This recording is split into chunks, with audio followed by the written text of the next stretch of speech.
This was Lidice before the Nazis wiped it from the map, murdering its men, enslaving its women, in revenge for the death of Gestapo leader Reinhard Heydrich. Today, a new Lidice is born, Lidice, Illinois.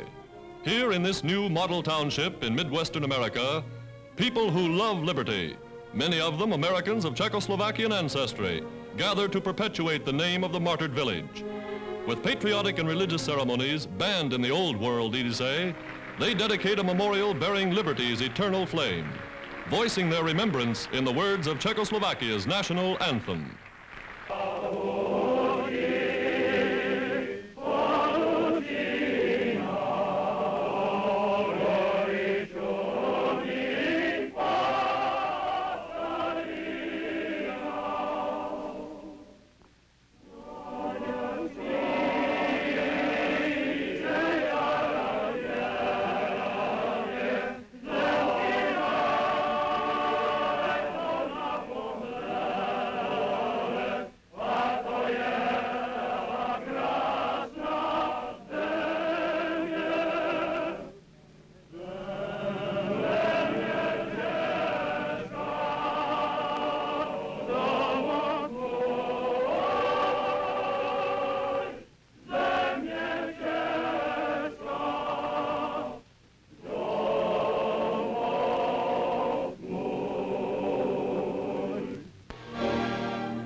Jap submarines invade Sydney Harbor.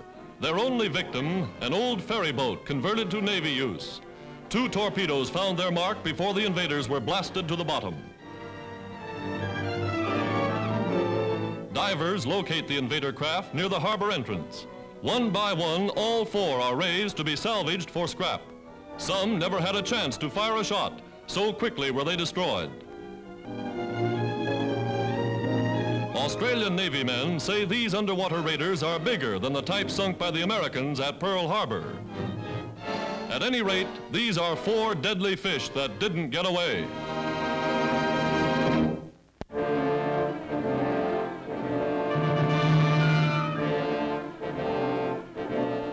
Deep in the heart of the Canadian woods, an army of lumberjacks shoot the dangerous rapids of the St. Maurice on their way to start the greatest log drive in history.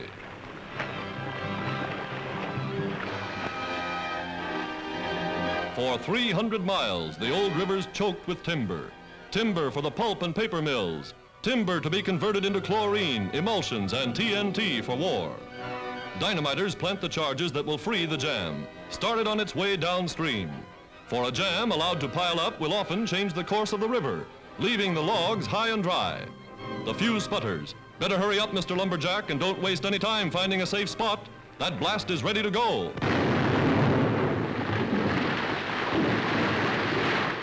And there they come, a sea of timber, 48 million logs of spruce and chuck pine. The specially built steel-bottom alligator boat plows through the floating forest, the man in the bow poling to clear the way.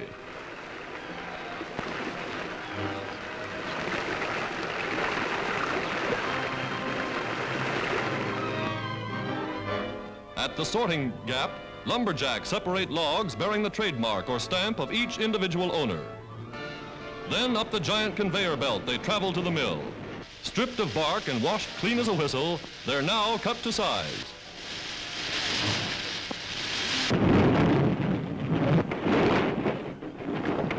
And there they go, shot through the air like torpedoes to make the world's greatest stockpile of logs for war.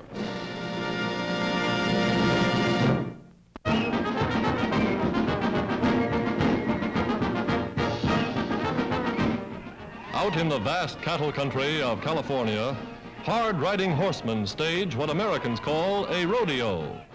Pitting his skill against untamed stallions and steers, each cowboy must hang on for 60 seconds to win the match. It's quite a trick, even for men born to the saddle.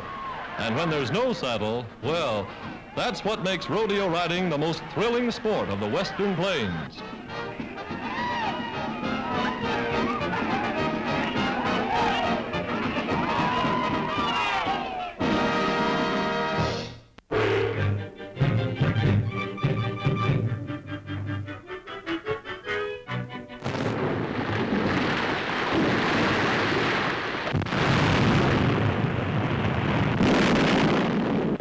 "5 years of the horrors of war finds China unconquered. 5 years of murder and pillage by a ruthless nation bent on enslaving or exterminating a helpless people. 5 million innocent civilian victims have perished, and yet China fights on, its spirit undaunted.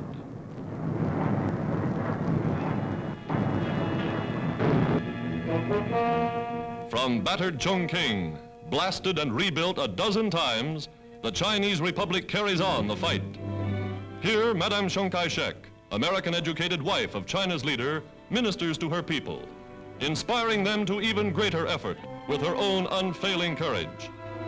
Mobilizing the young womanhood of the nation in unprecedented numbers, Madame Chiang symbolizes the spirit of the new China. Today, bombed-out war industries take to the fields, and rallying behind Chiang Kai-shek, an army of 26 million men. Here is China's answer to the invader.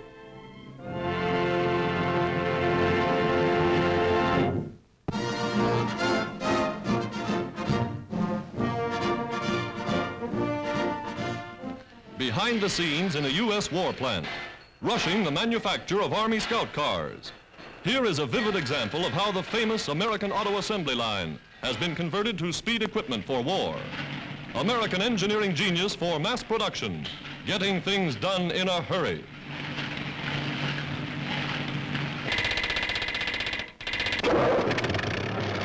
In a matter of hours, the finished cars roll off the line and are driven to ports of embarkation.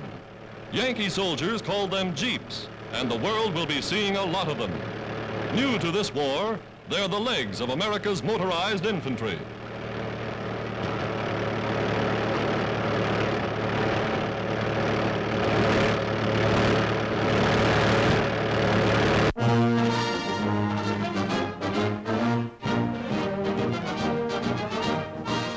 These are some of the U.S. Army flyers who bombed Tokyo.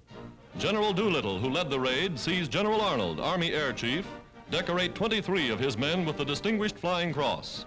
The citation states, "They volunteered for this mission, knowing full well that the chances of survival were extremely remote. But they did survive, and they're ready to go again."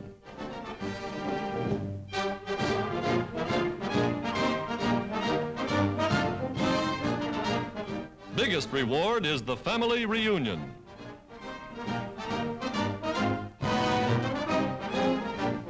And here's where the U.S. Army trained some of those flyers.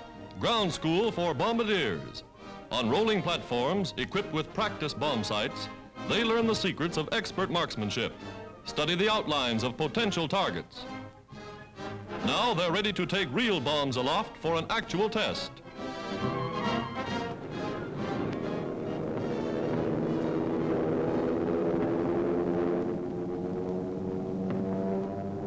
Student pilots at the controls, student bombardiers on the alert.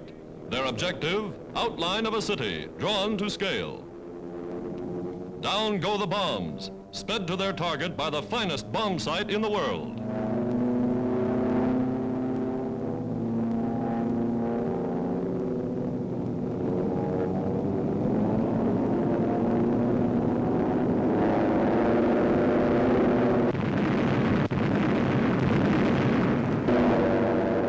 Again they let go.